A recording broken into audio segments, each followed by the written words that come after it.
this bathroom right here fails. And the worst part is most people would look at this layout and say, yeah, that works. Nothing looks obviously wrong. You have a tub, a sink, storage, and a toilet. Everything fits perfectly.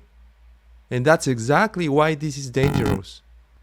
Imagine opening the door, walking in, slipping into the tub, and falling inside with water everywhere.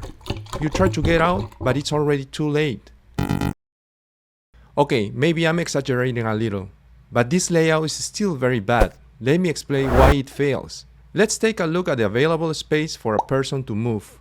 You can clearly see that the position of the plumbing fixtures creates two separate areas, which makes it very hard to move freely through the room. When you walk into the bathroom, the first thing you see is the tub, and it immediately feels like it's blocking your path. Our bodies want to move forward, not sideways. So right away, you are doing this awkward shuffle. Then you turn to the left and boom, you're face to face with the toilet. Not exactly the warm welcome you were hoping for. On top of that, the space between the toilet and the tub turns into a bottleneck, so circulation completely breaks down. And just when you finally find the only spot where you can move forward, you are squeezed between the closet on one side and the tub on the other side. It's like the bathroom is slowly trying to hug you, not in a good way, of course. Now, before we move forward with the solution, I want to point something out. Every single piece technically fits. Even the minimum clearances required by code for the toilet, sink, and tub are met. So what does code actually require? For the toilet, code requires a minimum of 24 inches of clear space in front of the toilet, and 15 inches from the center line to each side. On plan, that creates about a 30-inch wide zone with 24 inches of clearance in front. And yes, this layout meets that. For the sink, it's very similar.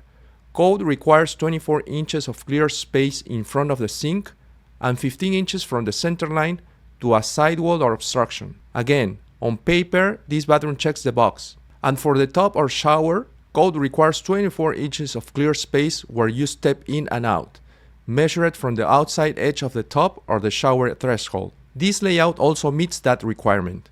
So yes, this bathroom passes code, it checks all the boxes, everything technically fits, but code only tells you the minimum you are allowed to do. It doesn't tell you if the space actually works. So instead of asking what fits, let's ask a better question. How does a person comfortably move through this bathroom in real life? Before moving any fixtures, I always start here, with just the walls, because how you enter the space really matters. And the first thing to fix here is not the tub or the toilet, it's the door. By moving the door to the center, you get a straight path forward. Now the body can enter the room naturally instead of being pushed sideways. Leaving wall space on both sides of the door gives us room around the edges to play the plumbing fixtures and storage without everything fighting for space. So we start by adding a double sink along the right wall.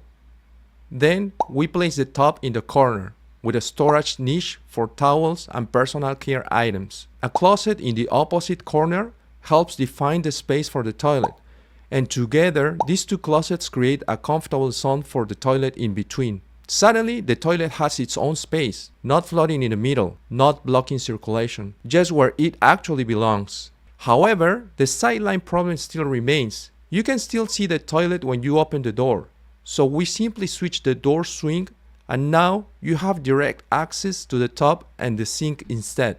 So there you go, the existing awkward version next to the improved version.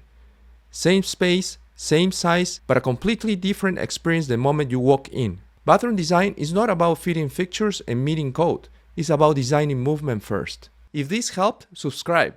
I break down real floor plans and show how to make spaces work better in real life. I post new videos every week.